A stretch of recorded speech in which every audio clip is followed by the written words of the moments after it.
sekalian, saya kira penting ya, penting dalam artian bahwa dalam Kongres IPI ke-12 di Bali ini membuahkan satu kesepakatan supaya dibentuk pertama MPEB, Majelis Pertimbangan Etik Bidan, yang kedua Majelis Pembelaan Anggota. Pada prinsipnya, eksistensi daripada Majelis Pertimbangan Etik Bidan, tujuannya apa tujuannya? Di sini ada 4 tujuan daripada terbentuknya Majelis Pertimbangan Etik Bidan itu.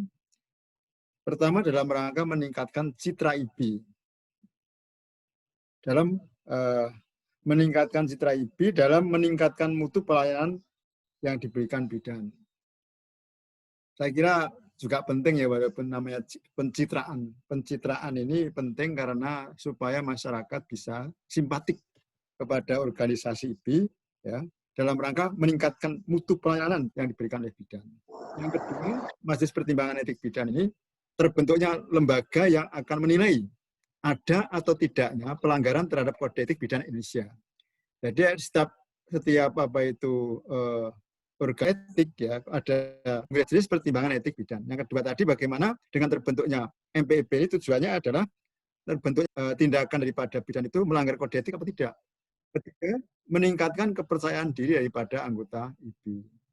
Dan yang keempat, meningkatkan kepercayaan masyarakat terhadap bidan dalam memberikan pelayanan. Jadi dapat kita tangkap bahwa arti penting Majelis Pertimbangan Etik Bidan itu penting dalam rangka untuk menjaga organisasi IPI sendiri, dalam rangka tadi meningkatkan mutu pelayanan, menentukan apakah seorang bidan itu telah melanggar kode etik atau tidak, memberikan penilaian. Kemudian juga meningkatkan kepercayaan kepada Ikatan Bidan Indonesia, dan yang terakhir tujuannya adalah bagaimana meningkatkan kepercayaan masyarakat terhadap bidan dalam memberikan pelayanan. Ibu-ibu yang saya hormati, peran MPEB ini sangat penting karena lembaga inilah yang menentukan atau menilai ada atau tidaknya pelanggaran terhadap kode etik bidan Indonesia. Di dalam notaris juga ada majelis kehormatan kode majelis kehormatan yang ada majelis daerah, majelis provinsi, majelis pusat yang itu menentukan mengenai mempertimbangkan apakah seorang notaris itu telah melanggar kode etik atau tidak. Jadi bidan juga begitu ini ya. Oleh karena itu, ibu sekalian, pemberian sanksi atas pelanggaran kode etik bidan ini dilakukan oleh wadah organisasi profesi bidan di Indonesia. Jadi pemberian sanksi itu terhadap mereka yang melakukan pelanggaran kode etik dapat berupa teguran, baik teguran secara lisan maupun teguran secara tertulis. Kemudian juga untuk memberikan rekomendasi apa tidak, lembaga ini, MPEB ini menentukan memberi rekomendasi apa tidak dari bidan yang akan mengajukan izin praktek. Nah, yang lain itu dalam pasal-pasal di dalam kode etik bidan. Ibu silakan membaca saya kira Ibu punya ya, kode etik bidan itu dibaca ulang. Itu Ibu sekalian mengenai kode etik ya. Kita akan beralih kepada masalah yang... Prof, saya mau tanya dulu, Prof. Oh, mau bertanya, untuk silakan. kode etik. Ya, silakan. Terima kasih.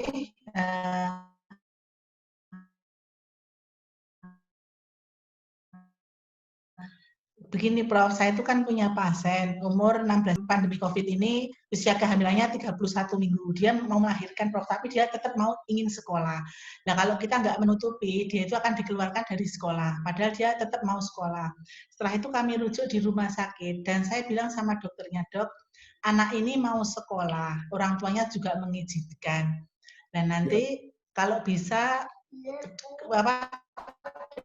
dari orang tua itu menginginkan bahwa anak yang dilahirkan itu akan dipungut oleh orang tuanya sehingga anak bisa tetap sekolah. Karena sekolahnya itu kalau ada yang hamil akan dikeluarkan. Dan seperti ini, apakah saya melanggar untuk kode etik atau bagaimana, Nyi Prof? Terima kasih. Baik, Bu. Jadi termasuk sudah dilematis itu. Apa yang dihadapi Ibu juga satu yang dilema. Ya. Karena satu sisi ingin menolong. Menolong tapi melindungi dalam petik, melindungi baik apa melindak baik gitu ya. Artinya gini, ada sesuatu aturan itu dibuat, itu juga ada nilai-nilai yang diinginkan oleh suatu peraturan itu. Kalau tadi ini sudah apa 31 minggu ya dia sudah mengandung 31 minggu, kemudian dia mau sekolah. Bagaimana kemudian kalau apa itu Ibu mengambil langkah tadi merujuk kepada rumah sakit, kemudian menyampaikan pada dokter begitu. Nah, ya, dia karena akhirnya melahirkan dengan berat badan 1,4, Prof. Tapi hidup. Hidup, alhamdulillah sampai sekarang. Dan anaknya juga sekolah, kemarin lulus, Prof. Ya. Alhamdulillah, artinya gini. Segala satu usaha kadang-kadang rasa kemanusiaan itu muncul pada diri kita. Yang dilematis itu. Kalau dari sisi yuridis formal itu salah. Orang kan harus jujur. Ada aturan yang mengatur bahwa tidak boleh loh seorang yang sedang mengandung dia melanjutkan sekolah, itu kan sudah normanya begitu. Tetapi kadang rasa kemanusiaannya mendorong ibu untuk memberikan saran karena pertimbangan-pertimbangan yang dianggap ibu positif. Menurut pertimbangan moral ya, jadi positif. Tetapi dari aspek yuridis, dari aspek hukum itu tidak boleh sebenarnya. Karena hukum mengatur itu ada norma diatur seperti itu, ada tujuan-tujuan. Karena hukum kan harus pertama adil, kedua manfaat, menjamin kepastian, kan itu ya, setidaknya tiga itu. Ketika diatur seperti itu kan, ini ada risikonya. Dan itu tidak berlaku khusus ya, itu berlaku umum. Nah, sementara apa yang diambil langkah ibu itu kan berlaku khusus. Nah, kalau hukum itu untuk umum, ini berlaku umum. Nah, kemudian ibu mencoba, dan ini berhasil, alhamdulillah dalam konteks norma agama. Tapi norma hukum sebenarnya. Ya, tapi deg-degan. Sebenarnya itu tidak benar ya, tidak dibenarkan dari sisi hukum. Tapi baiklah, karena kembali lagi bahwa penegakan hukum di negara kita itu kan belum bagus ya Bu ya, penegakan hukumnya. Artinya kalau melihat sesuatu praktek di masyarakat dan itu ada pertimbangan nilai-nilai baiknya, kadang-kadang polisi atau jaksa itu juga tidak tega untuk melakukan tindakan. Tapi kalau dari sisi tadi nilai-nilai kebaikan ibu dalam rangka menolong dari aspek kemanusiaan ya boleh-boleh saja, tapi dari sisi hukum tidak boleh sebenarnya. Ya. Jadi ibu harus berhati-hati sebagai seorang yang mempunyai ilmu, kemudian juga belajar, sekarang mulai belajar etika dan hukum ya. Kemudian ada aturan-aturan yang diatur di dalam pasal-pasal di situ supaya berpegang kepada apa yang ada dalam aturan hukum. Apalagi tadi dalam kode etik ada ketentuan bagaimana sikap seorang ibu, ada kewajiban-kewajiban terhadap aturan-aturan di pemerintah. Kita negara hukum, kita harus patuh kepada hukum. Sementara kalau kita masih di etika, di kode etik itu kan teguran, kemudian juga mungkin izin untuk praktek bidan tidak direkomendasi oleh atasan atau majelis ya. Tapi kalau sudah masuk menyalahi hukum itu, kalau polisi mau atau jaksa mau, dia akan melakukan penyidikan dan bisa terjadi masalah buat ibu. Ya. Makanya saya sarankan untuk berhati-hati berikutnya ketika mengambil dari pertimbangan-pertimbangan kemanusiaan. Tapi apakah pertimbangan kemanusiaan itu bertentangan tidak dengan ketentuan hukum? Itu Bu ya. Itu, Bu, ya terima kasih Prof. Ya, sama-sama. Baik, kita lanjutkan sekarang mengenai masalah dilema ya, dilema etik yang terjadi dalam pelayanan kebidanan. Tadi sudah termasuk apa yang disampaikan Bu Sri Purwanti itu adalah juga sebenarnya masuk dilema. Tetapi kemudian yang diambil langkahnya adalah dalam rangka untuk pertimbangan kemanusiaan, pertimbangan kemanfaatan bagi yang bersangkutan, tapi tidak berdasarkan pertimbangan hukum. Ya, baik Ibu sekalian, Ibu bisa menyimak dalam buku yang punya Ibu, yaitu di sini ada beberapa catatan saya terkait dengan masalah dilema etik. Ya. Persoalan etik atau moral muncul ketika manusia menghadapi dilema itu. Bagaimana setiap profesi itu mesti menghadapi seperti itu. Terutama dilema ini kan dilema etik ya, artinya terkait dengan kode etik.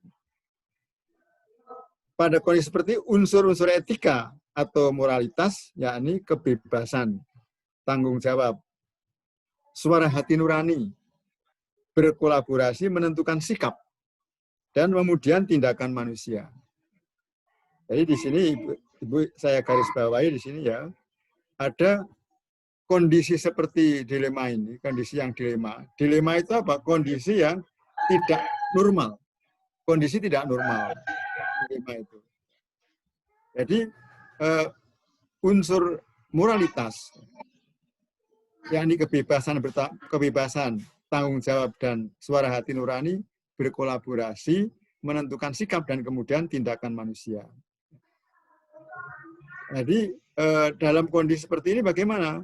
Bagaimana apakah persoalan moral baru muncul dalam kondisi yang tidak biasa, pada kondisi yang tidak normal, ya, yang dilematis. Biasanya etika atau moralitas manusia ditantang untuk menjawabnya. Kalau rasa kemanusiaan tinggi, kecenderungannya kemudian akan mengambil tindakan, walaupun sebenarnya ada aspek pelanggaran hukum. Tetapi di sini karena menyangkut mengenai apa itu moralitas, ada tarik-menarik antara kepentingan, ya, kepentingan yang mendorong untuk ini ada baiknya, ini ada buruknya, dua-duanya. Kalau mengambil di antara dua itu ada nilai baik, nilai buruk, kemudian diambil yang mana? Dari seperti itu kemudian yang mestinya yang meminimalisir, mengambil langkah tapi yang minimalisir risikonya, gitu.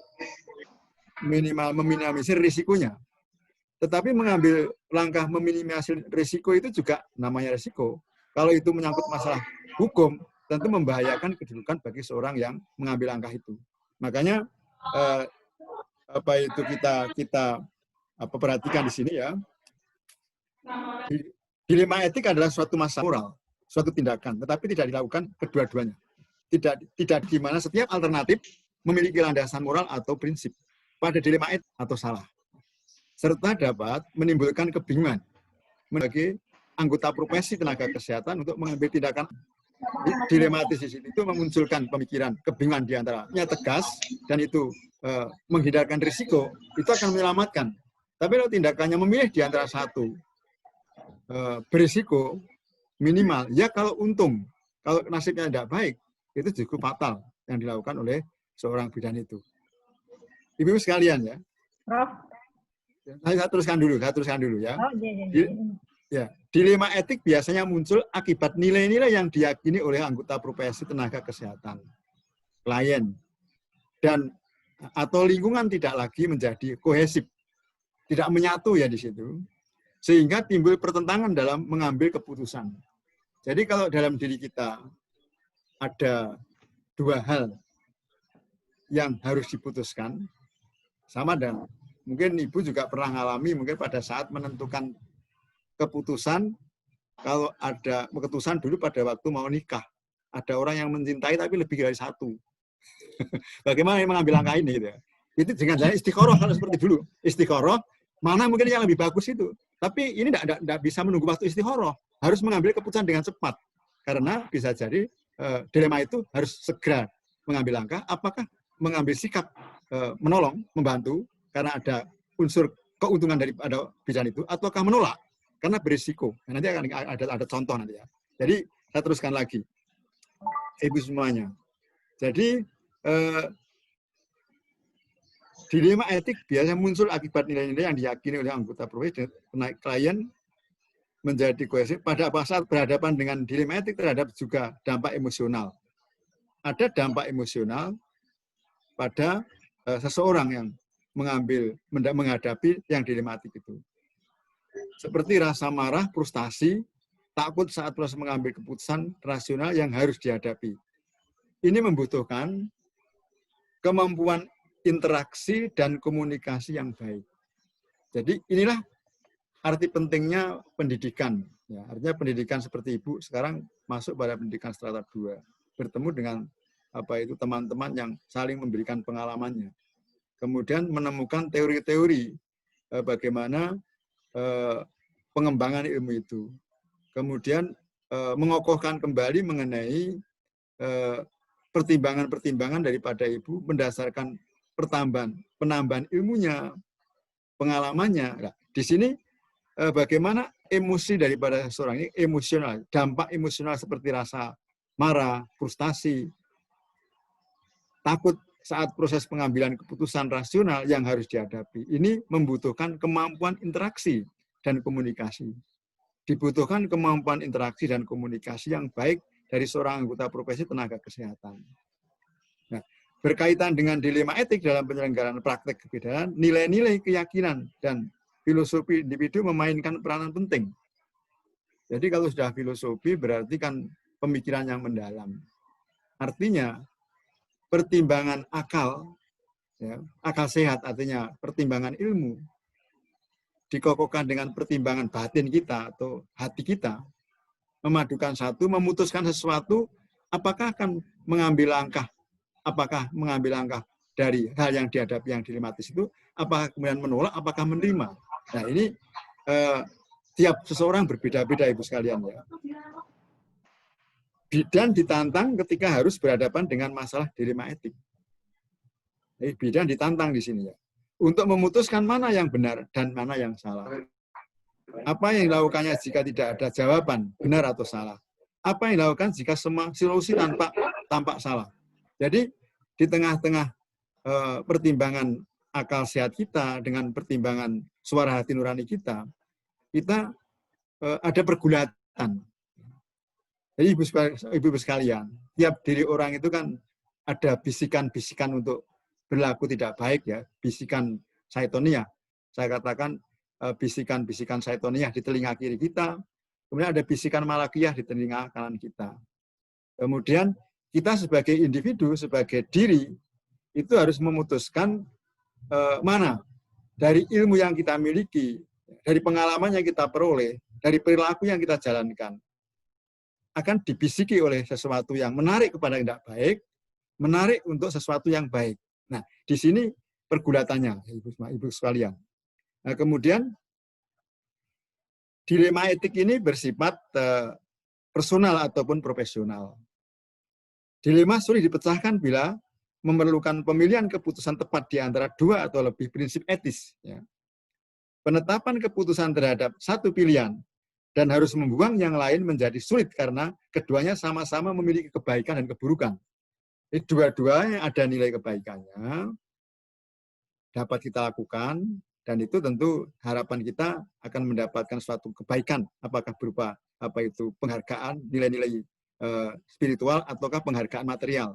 Tapi kalau tidak dilakukan itu, juga kita akan kehilangan.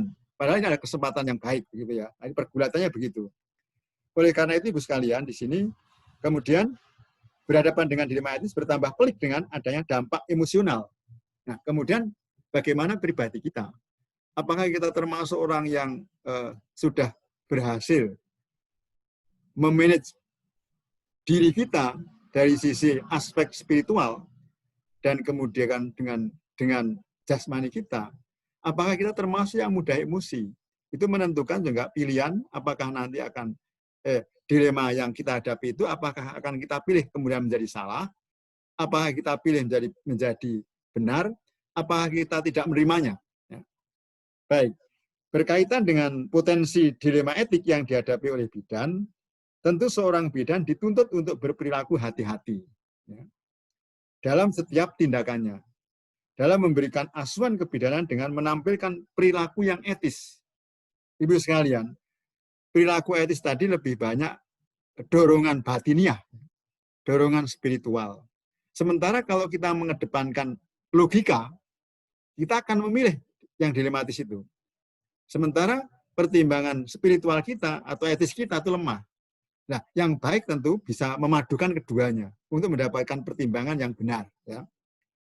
Dilema etik yang dimaksud dapat meliputi apa saja di sini. Ya. Pertama, dilema etik antara bidan dengan klien, dengan keluarga, dengan masyarakat. Dilema etik antara bidan dengan teman sejawat. Dilema etik antara bidan dengan tenaga kesehatan yang lain. Dilema etik antara bidan dengan organisasi profesi. Jadi sudah disebutkan di sini dilema etik itu bermacam-macam, ada 4 setidaknya. Ya. yang kita hadapi sebagai bidan dengan klien, dengan keluarga, dengan masyarakat, ya, dengan teman sejawat, dengan tenaga kesehatan yang lain, dengan organisasi profesi, ID, IB, ya. Ibu sekalian, kita coba satu persatu di sini ya. Kita coba lihat satu persatu, misalkan dilema etik antara bidan dengan klien, dengan keluarga dan masyarakat. Ibu sekalian, isu etik yang terjadi antara bidan dengan klien, keluarga dan masyarakat mempunyai hubungan erat dengan nilai kemanusiaan dalam menghargai suatu tindakan. Sebagaimana dikemukakan oleh para ahli, bahwa seorang bidan dikatakan profesional bila ia mempunyai kekhususan sesuai dengan peran dan fungsinya yang bertanggung jawab dan bertindak berdasarkan kode etik profesi dalam memberikan pelayanan kebidanan kepada masyarakat. Dengan demikian penyimpangan etik mungkin saja akan terjadi dalam praktek kebidanan, misalnya praktek mandiri. Bidan bekerja di rumah sakit ya, atau di persalinan atau institusi kesehatan lainnya. Dalam hal ini bidan yang praktek mandiri menjadi pekerja yang bebas mengontrol dirinya sendiri. Praktek mandiri memunculkan bebas mengontrol dirinya sendiri. Nah, di sini ditentukan oleh seorang yang punya kepribadian yang kuat, yang kokoh. Ketika diri kita sendiri kita kontrol sendiri, itu kan sama dengan bagaimana kita, apakah kita sadar bahwa yang kita lakukan itu adalah harus kita pertanggungjawabkan, karena kita adalah pemimpin dan memimpin diri kita sendiri. Setiap apa yang kita lakukan itu harus dipertanggungjawabkan oleh diri kita sendiri. Oleh karena itu kadang-kadang tidak disadari apa yang kita lakukan itu adalah tidak sejalan dengan apa yang seharusnya kita lakukan. Contoh dalam agama bahwa seorang yang dalam keadaan sakit harus istirahat, kemudian sakit harus berobat, keadaan misalkan sudah terlalu ngantuk harus tidur. Tidak boleh seseorang menganiaya diri terhadap dirinya sendiri. Selain itu berdosa juga itu, kalau misalkan penganiayaan seperti itu juga bisa dalam hal tertentu bertentangan, ya, bertentangan dengan aturan-aturan yang ada dalam kehidupan ini. Ya. Jadi ibu sekalian, dari contoh kasusnya ini. Ini contoh, kita lihat contoh kasusnya. Di sebuah desa terpencil ada seorang bidan yang sudah membuka praktek kurang lebih 2 tahun. Pada suatu hari datang seorang wanita dengan usia kehamilan tadi sudah 38 minggu dengan keluhan perutnya sakit sejak 5 jam yang lalu. Setelah di-VT didapatkan hasil pembukaan 3. Ternyata janin dalam keadaan sungsang. Nah, menghadapi seperti ini bidan bagaimana? Pertama, ternyata sudah diperiksa sudah buka 3. Tapi kondisi bayi dalam perut sungsang. Apakah ini kompetensi kita atau bukan? Apa kompetensi bidan, apa kompetensi bukan bidan? Nah, saya kira ibu ingat bahwa seperti itu bukan kompetensi bidan, tapi bisa kompetensi dokter. Tapi pertimbangan pada ibu tentu ini dilematis. Dilematisnya karena menyarankan kepada keluarganya untuk ke dokter, dia tidak mau karena keluarga miskin dan tidak ingin kelahirannya itu dengan membayar banyak. Kemudian mendesak kepada bidan untuk menolong. Nah, kondisi ini ada dilematis. Kalau ditolong tentu ya keluarga itu mati. Ketika disarankan ibu sudah benar. Ibu ini dalam keadaan seperti ini, ibu bayi sungsang, Pak, datanglah diberikan surat rujuk untuk ke dokter, tapi tidak mau.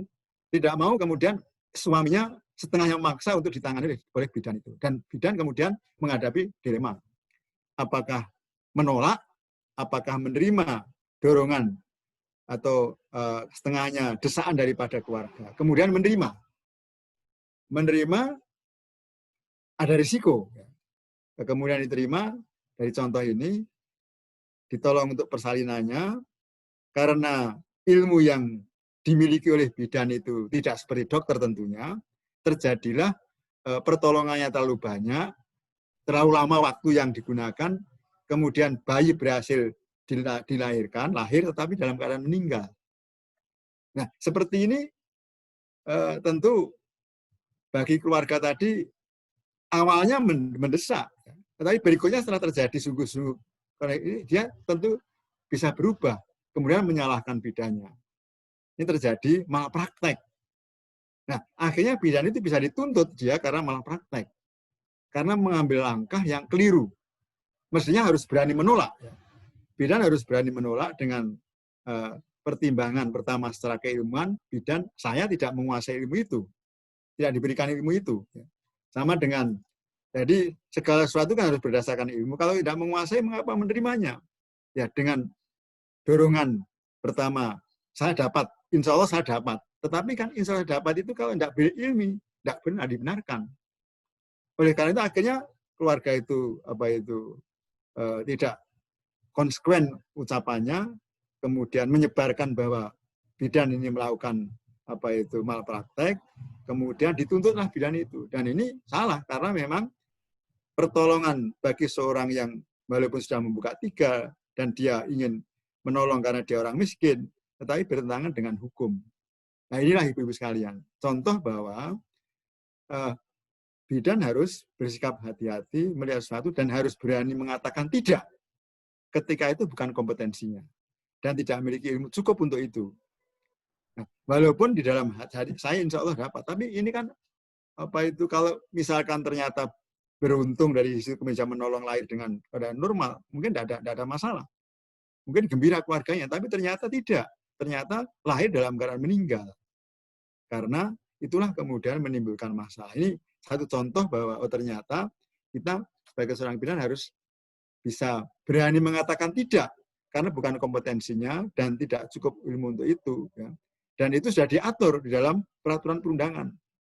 Kalau seperti ini, ibu sudah benar merekomend atau memberikan rujukan, ibu datanglah ke dokter.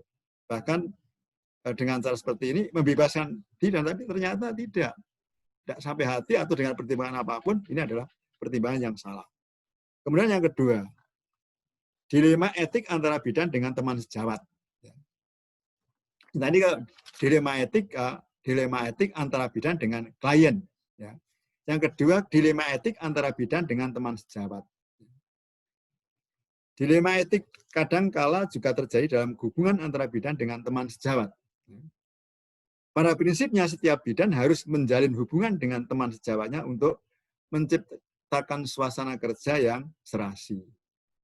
Seorang bidan dalam melakukan tindakan dalam melaksanakan tugas harus saling menghormati terhadap sejawatnya. Ini aturannya ya, etikanya begitu. Nah, ada dilema etik di sini. Contoh kasusnya seperti ini ya. Contoh kasusnya di suatu desa yang tidak jauh dari kota, di mana di desa terdapat ada 2 orang bidan A dan bidan B, yang sama-sama memiliki BPS dan ada persaingan di antara 2 bidan tersebut. Pada suatu hari datang seorang wanita yang akan melahirkan di BPS bidan B, yang lokasinya tidak jauh dari BPS bidan A. Setelah dilakukan pemeriksaan, ternyata pembukaan masih belum lengkap, dan bidan B menemukan letak sungsang. Dan bidan tersebut tetap akan menolong persalinan tersebut, meskipun mengetahui bahwa hal tersebut melanggar wewenang dan kode etik profesi sebagai seorang bidan. Demi mendapatkan banyak pasien untuk bersaing dengan bidan B, bidan A ya. Sedangkan bidan A mengetahui hal tersebut. Jika bidan B tetap akan menolong persalinan tersebut, bidan A akan melaporkan bidan B untuk menjatuhkan bidan B karena dianggap melanggar wewenang profesi bidan. Nah, ini satu contoh ada dilema etik antara bidan dengan teman sejawat. Oleh karena dalam kode etik tidak boleh.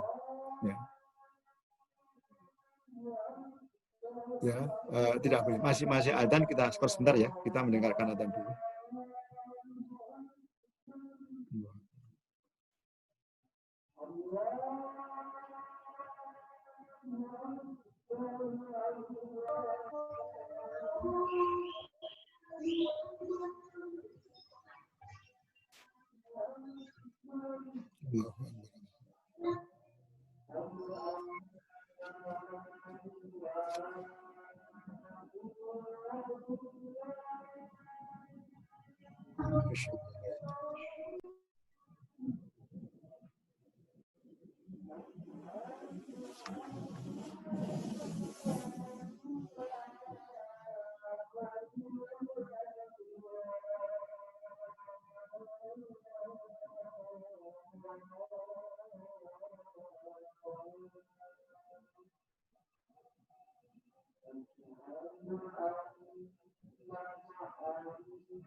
Baik Ibu sekalian, saya lanjutkan ya.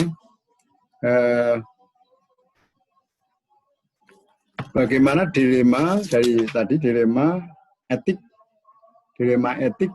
bidan dengan teman sejawat. Ya. Itu contohnya kayaknya gini sekalian. Bagaimana membangun rasa berkita. Jadi teman sejawat ini kan berat sama dipikul, ringan sama dijinjing. Artinya ketika bagaimana merasakan menjadi seorang bidan, tentu sama-sama bagaimana merasakan suka dan duka itu dirasakan sebagai satu unity. Oleh karena dalam bahasa adalah bahasa rasa berkita. Rasa berkita di antara satu profesi itu harus semakin kokoh. Kalau tidak, tentu tidak menguntungkan.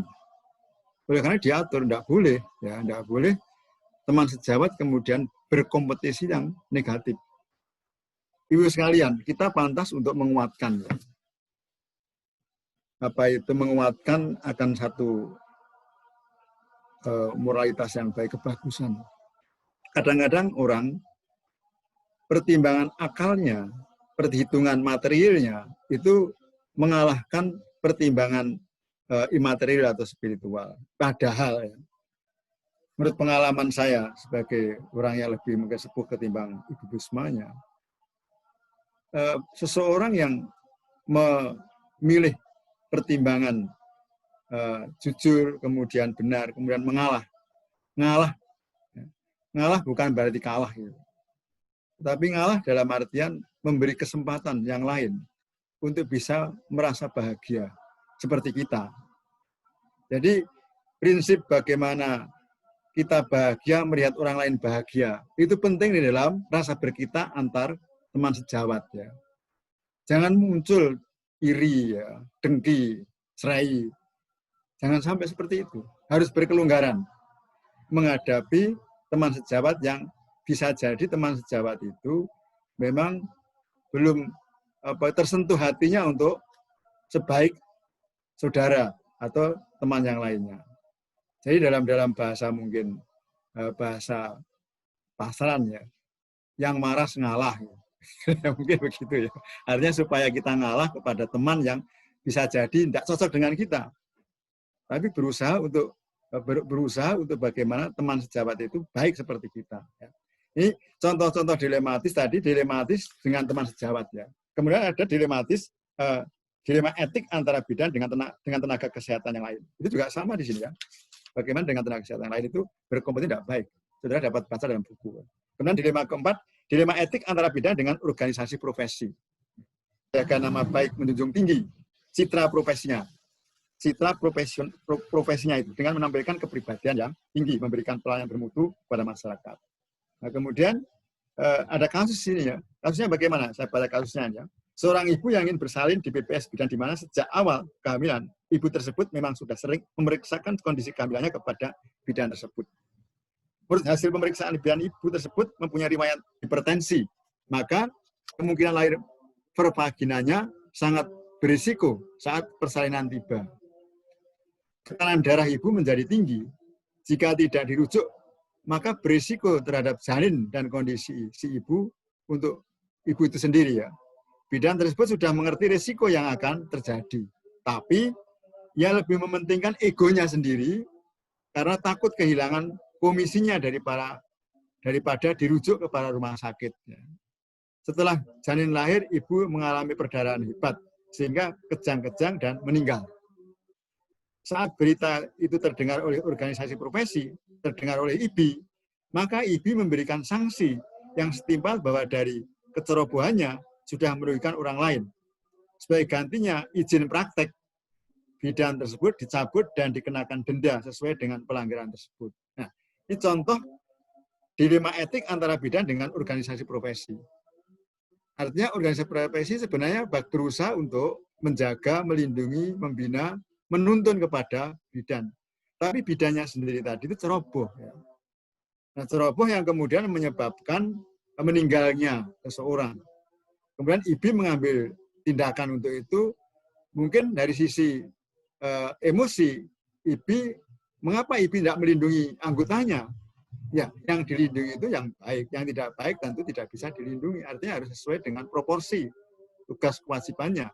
Tuh, apa itu dengan ketentuan yang seharusnya menjadi kompetensinya apa tidak. Ya. Jadi di sini ada pergulatan tadi Bu sekalian ya.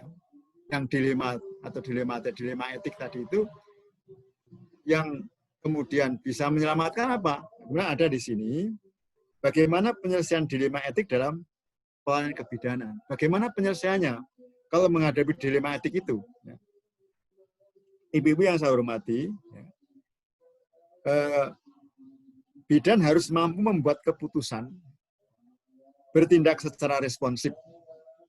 Jadi bidan harus mampu membuat keputusan dan bertindak secara responsif dan progresif berdasarkan intuisi. Ya.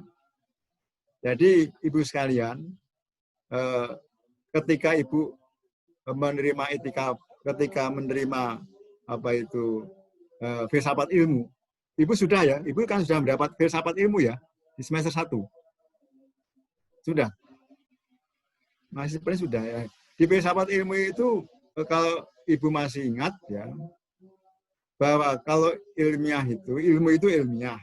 Ilmu itu harus ilmiah. Ilmu itu masih ilmiah.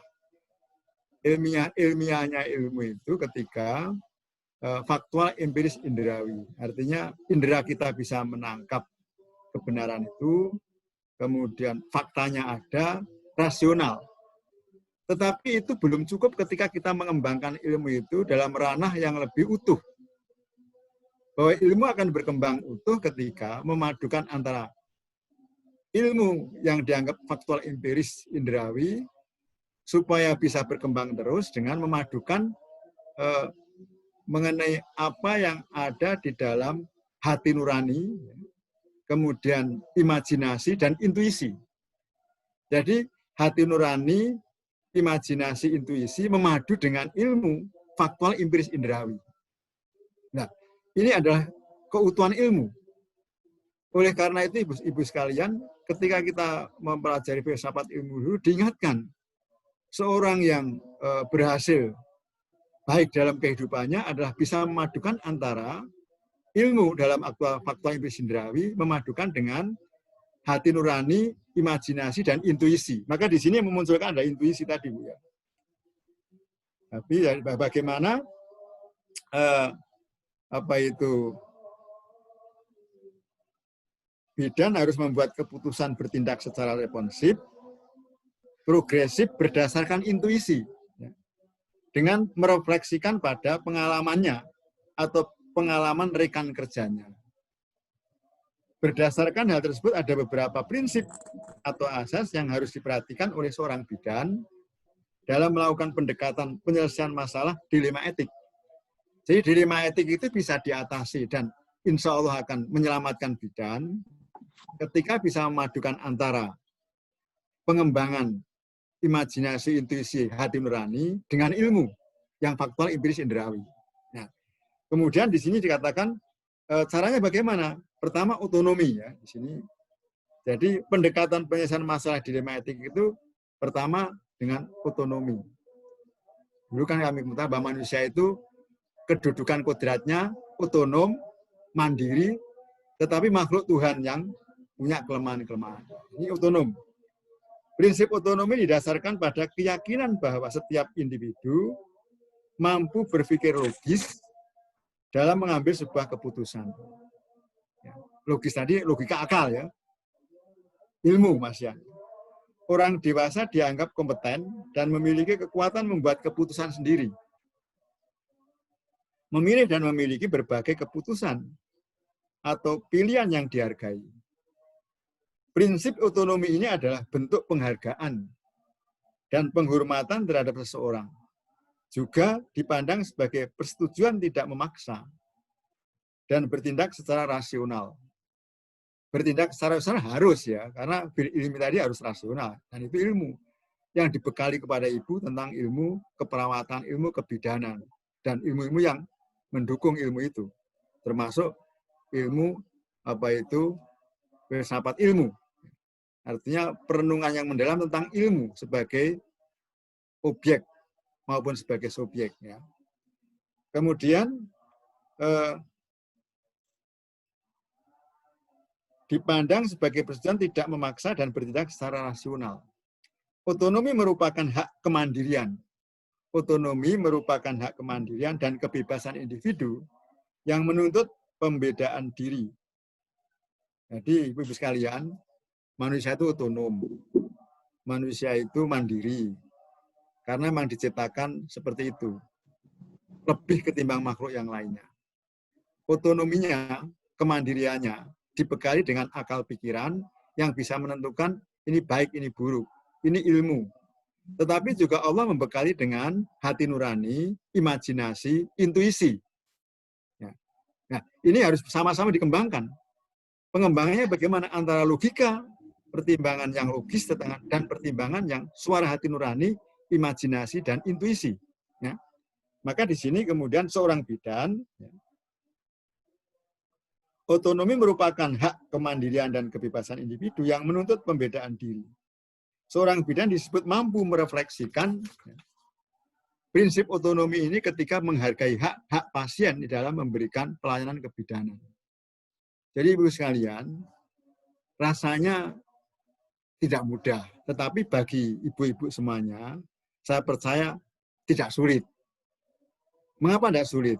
Asal kemudian bisa membangun pengembangan daripada logika, keilmuan, empiris, indrawi, faktual, tapi juga diimbangi dengan pengembangan yang tajam terhadap hati nurani, imajinasi, intuisi. Ketika mengambil keputusan, maka ini benar. Saya yakin mengambil langkah ini. Kalau misalkan itu bukan kompetensinya, berani menolak, tidak. Tapi kalau kompetensinya akan saya lakukan dengan segala risiko. Jadi ibu sekalian, bukan berarti segala sesuatu tanpa ada risiko. Pasti ada risikonya. Dan risiko itu ketika kita hadapi, kita sudah menjalankan dengan keyakinan kebenaran, kadang-kadang ada hikmahnya untuk meningkatkan iman kita, meningkatkan pengalaman hidup kita, menjadi orang yang lebih soleh. Nah, ini pergulatan di dalam diri setiap orang. Ibu sekalian, tadi pertama otonomi ya, kedua benefisiensi. Jadi kalau pertimbangan otonomi tadi sudah dipegang oleh seorang yang profesional, itu insya Allah sudah menguatkan untuk memutuskan merefleksi sesuatu yang dilematis. Yang kedua, benefisiensi. Benefisiensi berarti hanya mengerjakan sesuatu yang baik. Jadi orang hanya mau mengerjakan sesuatu yang baik saja. Kebaikan juga memerlukan pencegahan dari kesalahan atau kejahatan. penghapusan kesalahan atau kejahatan, dan peningkatan kebaikan oleh diri dan orang lain. Kadang-kadang dalam situasi pelayanan kesehatan, kebaikan menjadi konflik dengan otonomi. Jadi otonomi tadi itu mengokohkan diri kita sebagai makhluk yang mulia, yang sempurna, karena ada hati nurani, imajinasi, dan intuisi. Tapi satu sisi kita punya akal yang berkembang dengan bahwa ilmu itu fakta empiris indrawi. Ya. Nah, ini ada pergulatan di sini. Benefisiensi itu berarti mengerjakan sesuatu yang baik saja, yang tidak baik tidak dikerjakan. Ya. Kebaikan juga memerlukan pencegahan dari kesalahan atau kejahatan, penghapusan kesalahan atau kejahatan, dan peningkatan kebaikan oleh diri dan orang lain. Jadi kita mau naik kelas ya. Manusia itu kalau mau naik kelas pasti ada dapat cobaan. Cobaan menghadapi masalah-masalah yang dilematis. Tapi kalau menghadapi cobaan seperti itu yang dilematis kemudian pertimbangannya benar, akan naik kelas. Kelas lebih mulia, kelas lebih dihargai orang lain, kelas lebih soleh atau soleha. Itu tidak mudah tentu saja ya. Tapi bagi ibu yang sudah masuk pada strata 2 itu kan sudah filosofis artinya. Artinya sudah perenungan, merefleksi terhadap diri kita sendiri. Kembali kepada kuliah yang sebelumnya, bahwa kita sedang belajar kepada diri kita sendiri. Kalau kita bisa belajar kepada mikro kita, makro alam jagat raya dan Gusti Allah, kita akan terangkat kemuliaan kita di hadapan Allah. Nah, oleh karena itu, ya suka dan duka kita hadapi untuk. Jadi ibu-ibu sekalian, tadi bahwa kadang-kadang diri kita, orang lain membangun diri kita untuk naik kelas menjadi lebih baik. Itu dalam rangka untuk dilema etis. Yang ketiga adalah keadilan. Ya. Pertama otonomi, kedua benefisiensi, ketiga adalah keadilan. Ibu-ibu sekalian, prinsip keadilan dibutuhkan dalam memberikan pelayanan yang sama dan adil terhadap orang lain dengan menjunjung prinsip-prinsip moral. Kalimat akhirnya bahwa prinsip keadilan itu dibutuhkan memberikan pelayanan yang sama dan adil terhadap orang lain dengan menjunjung prinsip-prinsip moral, prinsip-prinsip hukum, dan prinsip kemanusiaan. Nilai ini direfleksikan ketika seorang bidan bekerja sesuai dengan hukum, standar praktek dan keyakinan yang benar untuk memperoleh kualitas pelayanan kesehatan yang terbaik. Ibu sekalian, kita bisa merinding ketika kita menangkap hal ini, nilai keadilan itu. Karena bedanya tipis ya. Bedanya tipis untuk menentukan sikap, merekomendasi diri kita untuk meningkatkan kelas untuk menjadi lebih baik. Tadi kami katakan bahwa bagaimana seorang bidan melakukan tugas yang terbaik dengan menjunjung tinggi prinsip-prinsip moral, menjunjung tinggi prinsip-prinsip hukum, dan prinsip-prinsip kemanusiaan. Nah, tiga hal itu menyatu dalam diri seorang yang profesional ya, untuk memperoleh kualitas pelayanan kesehatan yang terbaik. Nah, oleh karena itulah ibu sekalian, ketika Allah menciptakan manusia, diingatkan, aku ciptakan engkau, bahwa engkau akan bernilai tinggi baik ketika engkau lebih manfaat bagi orang lain yang terbanyak. Seorang yang manfaatnya lebih banyak kepada orang lain, dia lebih tinggi kepada mereka yang banyak. Semakin banyak manfaat orang lain, berarti semakin tinggi harkat martabat orang itu. Ya. Nah, kita sudah memilih profesional. Profesi kita masing-masing, apa dosen, apa guru, apa jaksa, apa hakim, apa bidan. Kita milih itu.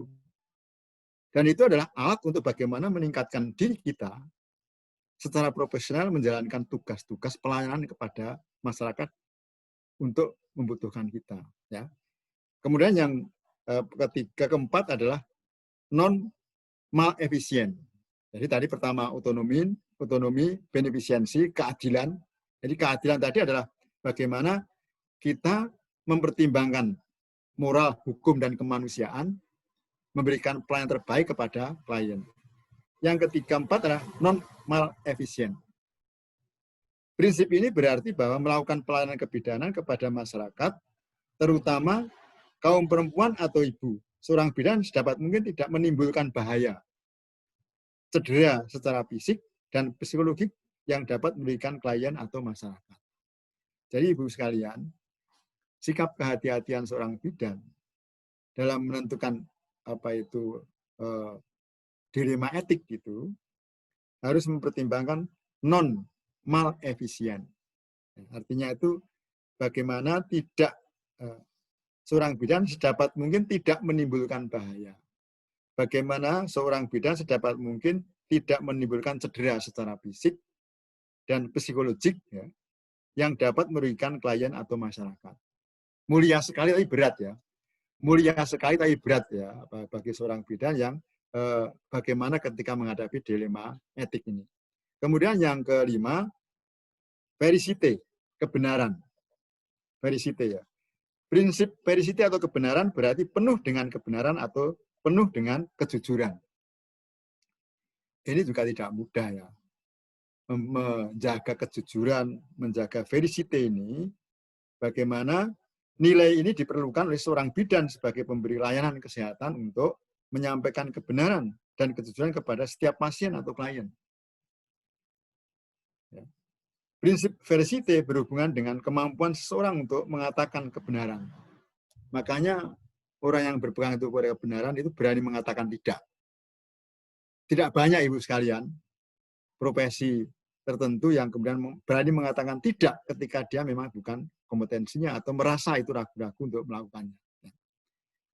Kemudian keenam adalah kesetiaan atau fidelity. Prinsip fidelity dibutuhkan individu untuk menghargai janji dan komitmennya. Bagaimana seorang profesional menghargai janji dan komitmennya terhadap orang lain?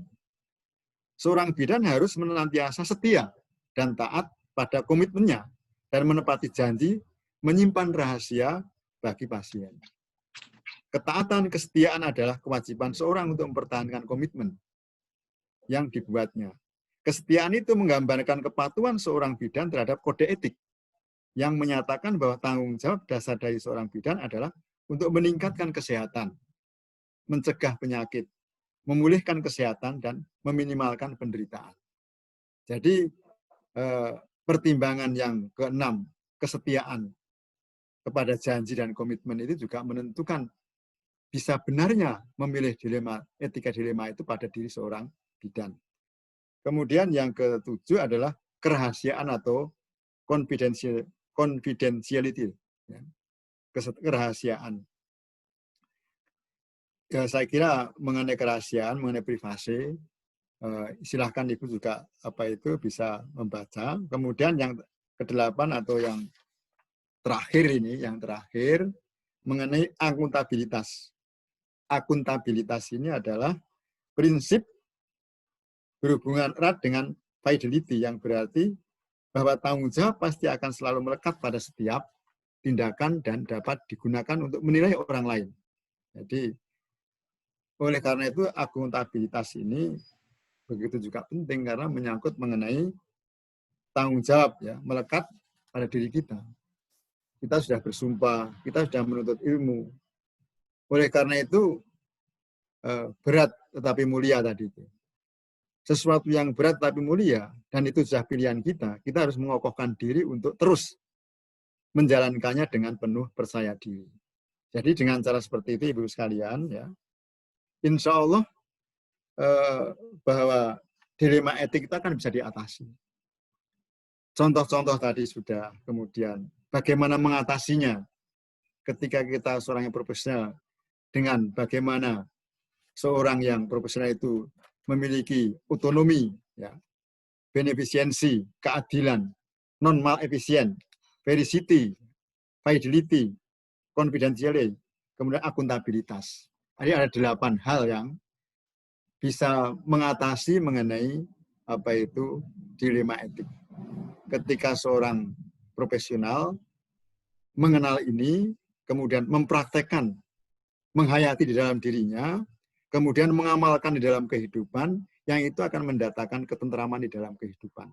Nah, mudah-mudahan Ibu sekalian, penjelasan saya mengenai dilema etik ini juga bisa menguatkan tekad Ibu, berat tetapi mulia tadi sebagai seorang bidan, beratnya, tidak mudahnya, dan risikonya, tapi mulianya seorang yang dimuliakan oleh Tuhan, tidak hanya oleh manusia, dimuliakan Yang Maha Kuasa karena berkorban untuk kemanusiaan. Mudah-mudahan Ibu semuanya diberikan kekuatan lahir batin, bisa menjalankan tugas dengan baik, ya, terhadap hal-hal yang dilema etik yang kami contohkan tadi. Demikian. Amin. Amin. Amin. Ada pertanyaan, silahkan. Saya tunggu. Prof, tanya Prof. Oh, ya, Bu Siti. Bukan, Erna Siapa? Prof. Oh, Bu. Erna. Saya tak catat Bu Erna ya, Bu Erna. Bu Erna Prof. Erna ya. J. Assalamualaikum warahmatullahi wabarakatuh, Prof. Ya. J. Saya mau menanyakan ini masalah dengan dilema etik. Ya, dilema etik khususnya sebagai pengurus organisasi. Ya, tadi dikatakan bagaimana seorang bidan itu harus dengan pasien, kemudian dengan rekan kerja, dengan organisasi, bagaimana loyalitasnya. Nah, ini yang saya hadapi adalah dengan sesama bidan dokter. Ya, jadi bidan harusnya memang melakukan apa yang Prof tadi ngendikake semuanya, tapi kenyataannya bidan ini selalu melakukan malpraktek dengan dia tidak pernah pernah merasa bahwa dirinya itu bersalah. Tetapi saya sebagai pengurus organisasi itu tadi kan harus menjaga tadi ya dokter, kita harus memadukan antara otonomi, benefisiensi, kemudian perisipe, dan semua sampai di akuntabilitas. Nah, itu yang menjadi dilema kami adalah untuk menegur ini sampai memberikan mencabut izin ini kan rasanya sulit Profesor. Sehingga kami itu menghadapi dilema. Kalau mau tegas ini wah kok ya mateni rezekine gitu ya. Tapi kalau enggak tegas ini kok sudah berkali-kali bahkan juga S2 nih Prof. Jadi gimana sebaiknya kami harus berlaku untuk tadi akuntabilitasnya sama Allah tadi Prof. Matur nuwun, assalamualaikum warahmatullahi wabarakatuh. Terima kasih Bu Erna ya. Iya. Pertanyaannya bagus dan itu realistis ya, realitasnya. Berkali-kali kami katakan bahwa aturan itu idealis. Idealisme. Nah kemudian kita berhadapan dengan kenyataan. Kemudian perlu saya ingatkan lagi bahwa sesuatu kebaikan, jalan kebaikan. Kebaikan itu seperti digambarkan jalan yang kita matikan dulu ya. Kita mic-nya dulu. Mood-nya dimatikan. Jadi Ibu Erna ya, pertanyaannya baik loh ini. Untuk semuanya.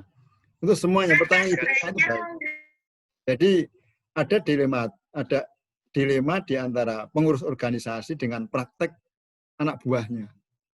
Contoh tadi saya kira untuk Ibu Erna ya.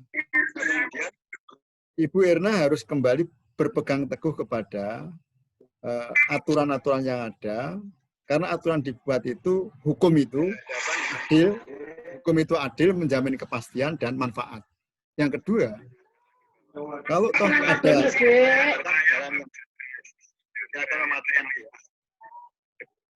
kemudian yang kedua, seorang yang sudah memilih satu profesi tertentu, apalagi bidan tadi, dalam praktek Ibu mengatakan katanya selalu.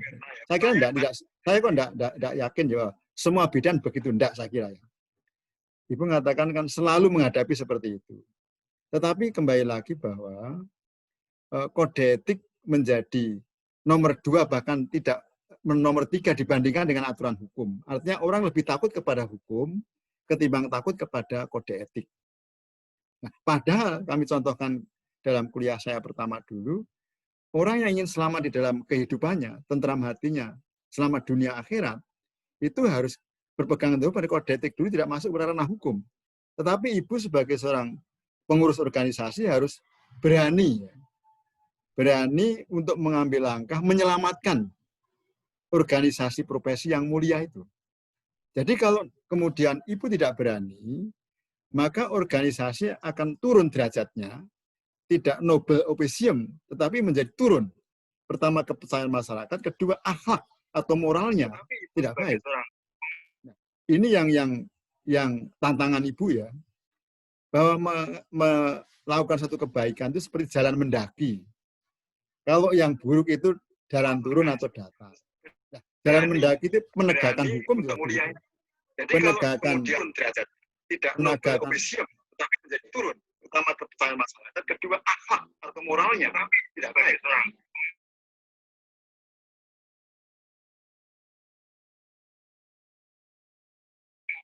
Ini yang melakukan satu kebaikan itu seperti jalan mendaki. Kalau yang buruk itu jalan turun atau jalan mendaki itu menegakkan hukum kemuliaan. Jadi menegakkan tenaga komisi tapi turun sama kepercayaan masyarakat, kedua moralnya. Kok pecah-pecah ya suaranya?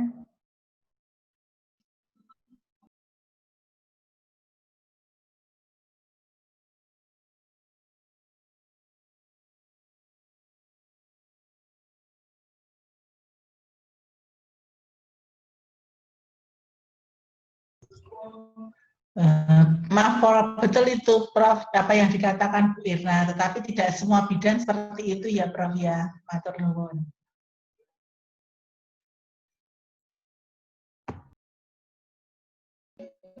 Profesor suaranya masih di mute itu.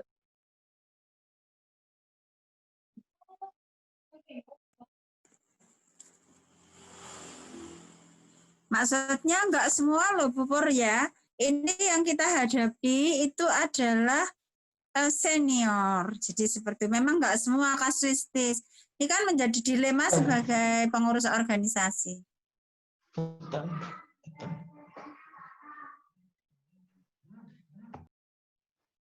Pak Gofur, mohon maaf untuk suaranya, tolong di-unmute dulu, Bapak.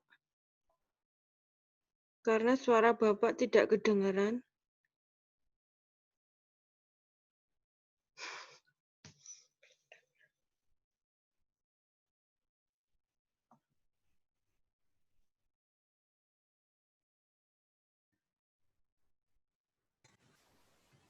Kok Mbak Mia? Ya, Bu. Iya. Ini kok nggak ada Pak Gofur hilang. Pak Gofur mungkin Bu, Masih manggil putranya mungkin. manggil putranya. Karena suara Pak Gofur masih di-unmute. Mic-nya Prof itu Masih di mute dok. kan dinyalain itu Prof. Bisa di unmute dulu Prof. Ya, sudah. Baik, sudah terdengar Ibu? Ya, Prof. Sudah. Baik, jadi saya lanjutkan dari Bu Irna ya. Siap, Untuk semuanya ya. Saya juga menggarisbawahi bahwa tidak semua bidan ya. Iya, betul, enggak semua Sebagian, ya. dokter. Ya. Ini kan Ibu Ada. mengatakan ya, Ada. Oleh karena itu bisa jadi dalam kondisi tadi ketidaknormalan ya. Kemudian juga persaingan banyak hal lah. Tapi saya ingin menegaskan begini Bu Irna. Sebagai pengurus satu organisasi memang berbeda.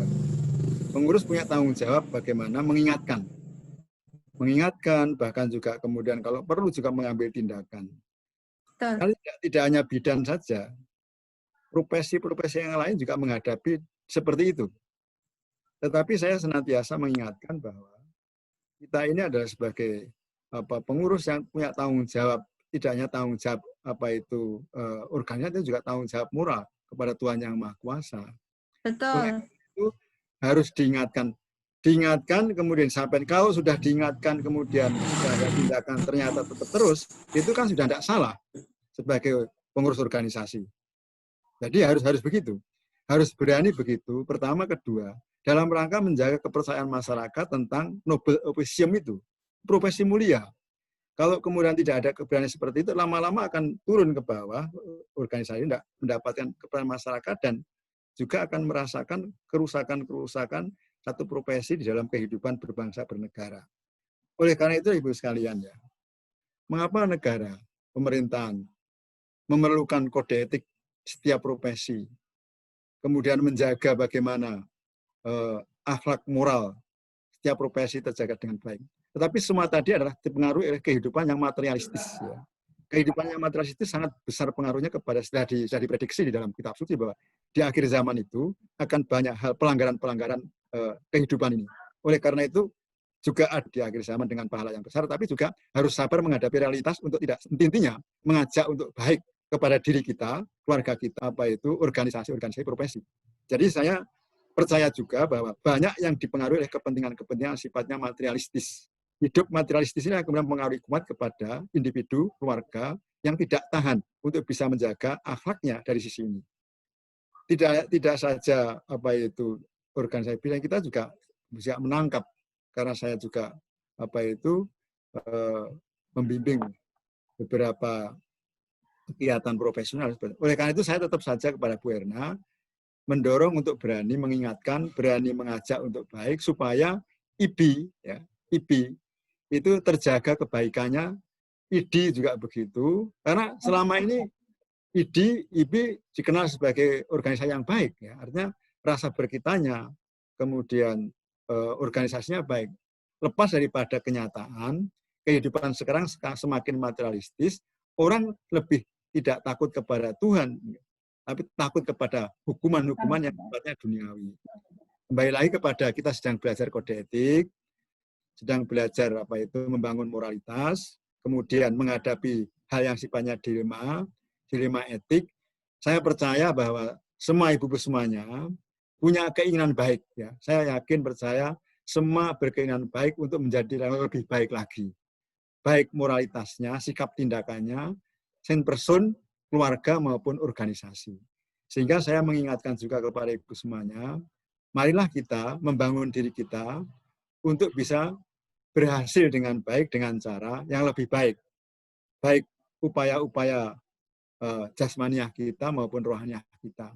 Oleh karena itulah kembali lagi kepada apa yang saya kemukakan dalam kuliah kemarin dan hari ini, memahami mengenai bagaimana etika, bagaimana kode etik, dan bagaimana dilema etik kita hadapi. Siapa yang kemudian lebih berani menjaga kebaikannya, menjaga harkat martabatnya dengan berlaku jujur, itulah justru yang akan menang kelak kemudian, tidak hanya di dunia tapi di akhirat. Mudah-mudahan ibu semuanya diberikan kekuatan lahir batin untuk menjadi lebih baik ke depan terhadap upaya-upayanya, tapi lebih sejahtera juga. Allahumma amin, ya. Amin. Terima kasih, Prof. Waktunya sudah cukup malam ini, ya. Bisa kita lanjutkan nanti kuliah itu bisa sampaikan di YouTube. Ibu bisa mendengarkan lagi apa yang kami uraikan. Demikian, hidayah. Assalamualaikum warahmatullahi wabarakatuh. Waalaikumsalam warahmatullahi wabarakatuh. Terima kasih, Prof. Sugeng istirahat. Prof. Terima kasih banyak. Sugeng istirahat, Prof. Terima kasih. Sangat, Prof. Sama-sama. Selamat.